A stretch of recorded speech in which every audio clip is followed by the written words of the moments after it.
Izinkan kelompok kami memperkenalkan diri.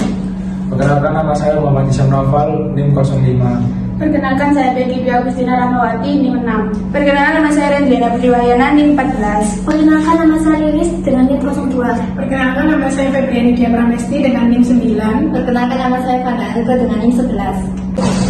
Pada presentasi kali ini, kelompok kami akan membahas mengenai hubungan negara dan warga negara. Kita akan membahas 3 materi. Yang pertama mengenai pengertian hak dan kewajiban.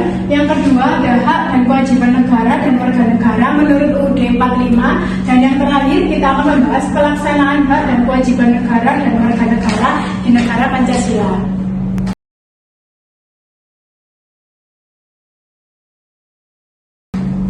Pengertian hak dan kewajiban. Hak adalah tentang sesuatu yang benar, milik, kepunyaan, kewenangan, kekuasaan untuk berbuat sesuatu karena telah ditentukan oleh undang-undang dan aturan. Sedangkan kewajiban adalah sesuatu yang wajib dilaksanakan dan keharusan, sesuatu yang harus dilaksanakan. Oke, ini ada hak asasi manusia. Hak asasi manusia sebagaimana tercantum dalam Undang-Undang Republik Indonesia Nomor 39 Tahun 1999 Pasal 1 yang menyebutkan hak asasi manusia adalah seperangkat hak yang melekat pada hakikat dan keberadaan manusia sebagai makhluk Tuhan yang Maha Esa dan merupakan anugerahnya yang wajib dihormati, dijunjung tinggi, dan dilindungi oleh negara, hukum, dan pemerintahan. Dan setiap orang demi kehormatan serta perlindungan harkat dan martabat manusia. Hak asasi sendiri melekat pada diri manusia sejak proses terjadinya manusia. Di sini saya mempunyai contoh kasus mengenai hak asasi. Jadi, di Belanda terkait dengan kode etik dokter kandungan. Manakala ada pasien yang secara medis dinyatakan hamil, maka dokter harus memastikan dengan bertanya sampai 3 kali, apakah ibu yang mengandung tersebut bahagia dengan kehamilan itu? Kalau memang ibu tidak bahagia atau tidak menghendaki kehamilan tersebut, dokter dapat melakukan aborsi terhadap janin tersebut. Aborsi di sini adalah tindakan yang dilakukan oleh pemerintah Belanda. Alasan diperbolehkan aborsi adalah bahwa setiap ibu punya hak untuk hamil atau tidak hamil. Tidak diperkirakan tentang hak janin untuk hidup. Inilah problem mendasar ketika hak asasi manusia dipandang hanya melekat pada manusia sejak lahir. Jadi, hak asasi manusia itu melekat pada diri manusia sejak proses terjadinya manusia. Ini adalah gambaran dari Karta Saputra bagaimana cakupan hak asasi manusia dengan skema berikut. Jadi skema yang pertama ada personal atau hak asasi pribadi. Hak asasi pribadi ini contohnya seperti kebebasan berpendapat, kebebasan beragama, kebebasan bergerak, dan lain-lain. Kemudian ada properti atau hak asasi ekonomi. Jadi dalam hak asasi ekonomi ini meliputi hak memiliki, hak manfaat, hak membeli, hak menjual. Kemudian ada sosial dan kultur, yaitu hak asasi sosial dan kebudayaan. Contohnya mendapatkan pendidikan, mengembangkan kebudayaan gitu. Kemudian ada prosedural atau hak asasi prosedural, yakni contohnya mendapatkan keadilan, peradilan, perlindungan. Kemudian ada politikal atau hak asasi politik, yaitu contohnya adalah hak untuk memilih, hak untuk dipilih, hak untuk berorganisasi. Dan yang terakhir ada legal equality atau hak asasi dalam perlakuan yang sama. Contoh dari hak asasi dalam perlakuan yang sama adalah hukum. Jadi di mata hukum kita sebagai manusia itu sama, tidak dibeda-bedakan. Kemudian dalam pemerintahan kita sebagai warga negara juga sama, meskipun ada yang kaya atau ada yang miskin, jadi tetap sama, tidak dibeda-bedakan. Kewajiban asasi. Kewajiban asasi adalah kewajiban dasar yang harus dilaksanakan oleh seseorang dalam kaitannya dengan kepentingan dirinya sendiri, alam semesta, masyarakat, bangsa, negara, maupun kehidupannya sebagai makhluk hidup. Contoh kasus mengenai kewajiban asasi. Pada masyarakat barat, hak asasi lebih menjadi wacana dan dominan daripada kewajiban asasi. Hal ini bisa dipahami dari pandangan hidup masyarakat barat yang individualis. Pada masyarakat individualis, segala sesuatu dimulai dari diriku, meskipun mereka tidak melupakan hak orang lain. Karena pada masyarakat yang individualismenya sudah matang, justru kesadaran akan hakku didasari pula oleh pemahaman bahwa setiap orang juga ingin dihargai haknya. Sehingga yang terjadi masing-masing individu saling menghargai individu yang lain. Berangkat dari hakku inilah kemudian lahir kewajiban-kewajiban agar hak-hak individu tersebut dapat terpenuhi. Berbeda dengan masyarakat Indonesia yang dikenal sebagai masyarakat timur, karakter masyarakat timur lebih menekankan hak orang lain daripada hak dirinya sendiri. Hak diri seringkali dileburkan dalam hak kolektif atau sosial. Seseorang jarang ingin menonjol secara pribadi, namun cenderung lebih menonjolkan sisi kolektifnya. Hal ini banyak dilihat dari karya-karya sebenarnya karya individu namun tidak diketahui identitas penciptanya. Seperti banyak lagu daerah yang tidak dikenal siapa penciptanya.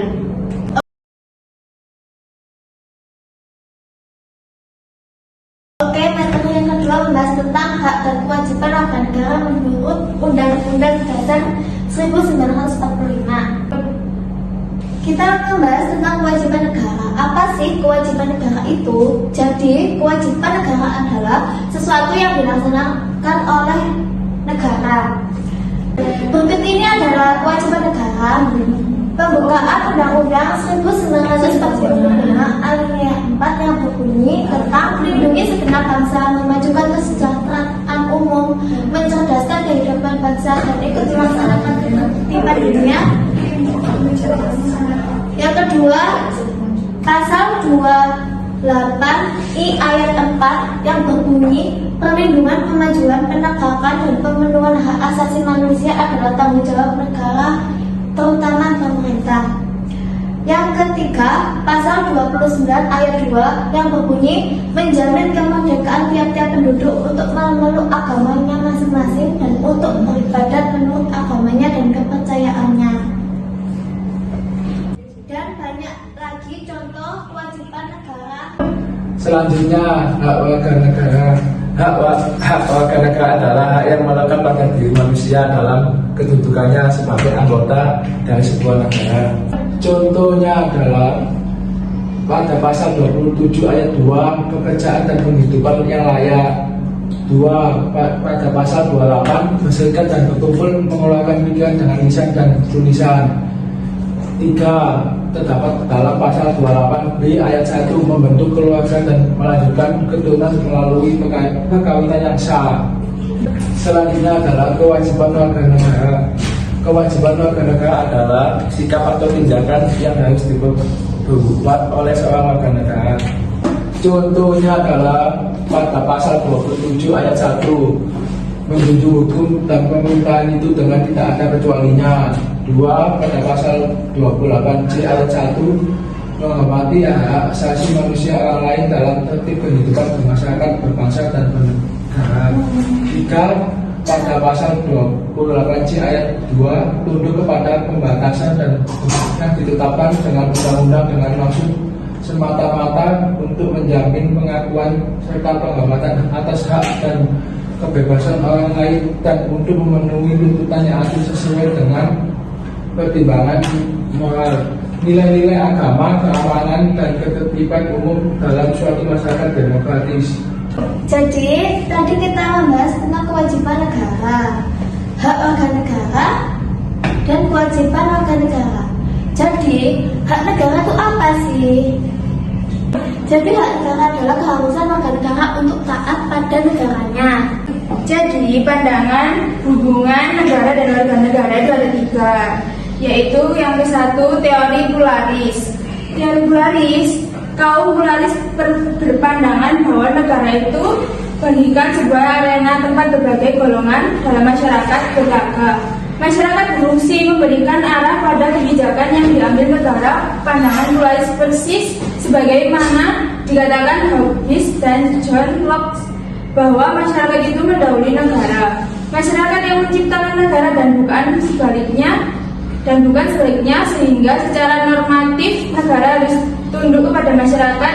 Wibowo 2011 sampai 12.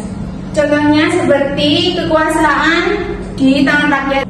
Jadi contohnya itu kekuasaan tertinggi rakyat, jadi rakyat untuk rakyat gitu. Dan yang kedua, teori Marxis berpendapatan bahwa negara adalah serangkaian institusi yang dipakai kaum borjuis untuk menjalankan kekuasaannya. Dari pandangan ini sangat jelas perbedaannya dengan teori pluralis. Kalau teori pluralis melihat dominasi kekuasaan pada warga negara, sedangkan teori Marxis pada negara seorang tokoh Marxis dari Italia, Antonio Gramsci, yang memperkenalkan istilah hegemoni untuk menjelaskan bagaimana negara menjalankan penindasan tetapi tanpa menyebabkan perasaan tertindas. Bahkan negara dapat melakukan kontrol kepada masyarakat wibawa 2015. Contohnya seperti kekuasaan tertinggi UUD 1945. Contohnya seperti kekuasaan tertinggi dalam negara, yaitu seperti membuat Undang-Undang 1945 tanpa perizinan masyarakat atau pemerintah. Yang ketiga, ada sintesis. Pandangan yang menyatukan dua pandangan tersebut adalah teori strukturasi yang dikemukakan oleh Anthony Giddens. Ia melihat ada kata kunci untuk dua teori di atas, yaitu struktur untuk teori Marxis dan Aganis untuk pluralis. Giddens berhasil mempertemukan dua kata kunci tersebut. Ia berpandangan bahwa antara struktur dan agensi harus dipandang sebagai dualitas atau duality yang selalu berdialektik, saling mempengaruhi dan berlangsung terus-menerus. Contohnya seperti warga negara yang saling membutuhkan, yaitu membuat KTP. Membuat KTP itu prosedurnya itu sangat menyulitkan, tapi di sisi lain menyulitkan itu bagi masyarakat itu sangat menguntungkan. Menguntungkannya yaitu bisa membuat SIM atau paspor. Jadi ketiga teori ini, warga negara harus menaati hak dan kewajiban berdasarkan Undang-Undang Dasar 1945. Namun negara juga mempunyai hak untuk mengatur warga negara secara terkontrol.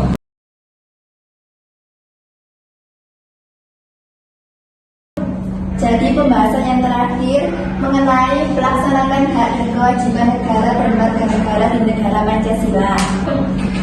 3 hal penting dalam melaksanakan hak dan kewajiban. Yang pertama, Pancasila perlu dimengerti secara tepat dan benar, baik dari pengertian, sejarah, konsep, prinsip, dan nilai-nilai yang terkandung di dalamnya. Tanpa mengerti hal-hal yang mendasar ini, amat sulit Pancasila untuk diamalkan. Yang kedua, pedoman pelaksanaan. Semestinya kita tidak perlu malu mencontoh apa yang sudah dilakukan oleh pemerintah Orde Baru yang berusaha membuat pedoman penghayatan dan pengalaman Pancasila. Pedoman ini sangat diperlukan agar negara yang warga negaranya mengerti apa yang mesti dilakukan, apa tujuannya, dan bagaimana strategi mencapai tujuan tersebut. Manakala tidak ada pedoman pelaksanaan, maka setiap orang berusaha membuat pedoman sendiri-sendiri sehingga terjadi absurditas kebingungan. Yang ketiga, perlunya lembaga yang bertugas mengawal pelaksanaan Pancasila. Lembaga ini bertugas antara lain memfasilitasi aktivitas-aktivitas yang bertujuan untuk mensosialisasikan Pancasila, membuka ruang-ruang dialog agar tumbuh kesadaran berpancasila baik di kalangan elit politik, pers, anggota legislatif, eksekutif, yudikatif, dan masyarakat luas. Yang tak kalah penting adalah ikut memberikan masukan kepada lembaga-lembaga negara dalam melaksanakan tugas dan membuat kebijakan serta ikut mengevaluasi setiap kebijakan yang dilakukan agar terjamin tidak bertentangan dengan Pancasila. Selanjutnya ada konsep, prinsip, dan nilai Pancasila dalam pelaksanaan hak asasi manusia. Yang pertama, manusia. Manusia adalah makhluk Tuhan yang Maha Esa, berperan sebagai pengelola dan pemelihara alam secara seimbang dan selaras dalam keimanan dan ketakwaan. Dalam mengelola alam, manusia berkewajiban dan bertanggung jawab menjamin kelestarian eksistensi, harkat dan martabat, memuliakan serta menjaga keharmonisannya. Yang kedua adalah Pancasila memandang bahwa hak asasi dan kewajiban asasi manusia bersumber dari ajaran agama, nilai moral universal, nilai budaya bangsa, serta pengamalan kehidupan politik nasional.